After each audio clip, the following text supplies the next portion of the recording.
नांदेडच्या 20 वर्षीय सक्षम ताटेची गोळ्या घालून डोक्यात फरशीचा तुकडा घालून हत्या केली गेली। त्याच्यावरती इतके भयंकर वार केले होते की त्याच्या आईच्या म्हणण्यानुसार त्याच्या डोक्यातून मेंदू बाहेर आला होता। सक्षम ताटे याचे आचल मामिडवार यांचे गेल्या 3 वर्षांपासून प्रेमसंबंध होते आणि याच प्रेमसंबंधातून सक्षम ताटेची हत्या करण्यात आली। आता हत्या झालेली व्यक्ती आणि हत्या करणारा दोघेही गुन्हेगार पार्श्वभूमीचे होते आणि महत्त्वाचं म्हणजे सक्षम आणि आचलच्या घरच्यांचेही चांगले संबंध होते। पण मुद्दा होता जातीचा।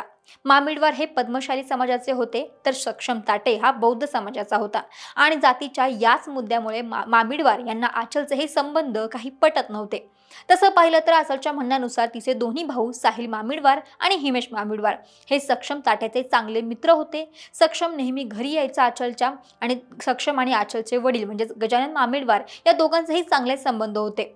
हेच संबंध दाखवणारा हा व्हिडिओ ज्यात आचलच्या वडील सक्षम सोबत जयंतीला एकत्र नाचतायत आणि हा एकत्र नाचतानाचा व्हिडिओ भीम जयंतीचा आहे जो सध्या सोशल मीडियावरती व्हायरल होतोय। आणि या व्हिडिओमध्ये आचल सुद्धा आपल्या वडिलांसोबत आणि सक्षम सोबत नाचताना पाहायला मिळतंय। याच जवळच्या संबंधांमुळे आचल आणि सक्षमही दोघे एकत्र आले आणि त्यांचे प्रेमसंबंध जुळाले होते। पण आचलच्या म्हणण्यानुसार तिच्या घरच्यांनी तिला सक्षम पासून दूर राहायचा सल्ला दिला होता। कारण होतं जात। तिला मारहाणही करण्यात आली होती। एवढंच नाही, आचल जेव्हा अल्पवयीन होती तेव्हा वडील आणि भावांनी दबाव टाकला होता, धमक्या दिल्या होत्या। सक्षम विरोधात बलात्काराचा गुन्हा दाखल कर, तक्रार दे असा त्यांचा दबाव होता। जर तू गुन्हा दाखल केला नाही तर आम्ही सक्षमला मारून टाकू किंवा स्वतः जीव देऊ अशा धमक्या तिला देत होते। तिला ब्लॅकमेल करत होते, शस्त्रांचा धाक दाखवत होते। त्यामुळे वर्षभरापूर्वी अल्पवयीन असताना आचलने सक्षम विरोधात विनयभंगाची बलात्काराची तक्रार दाखल केली होती।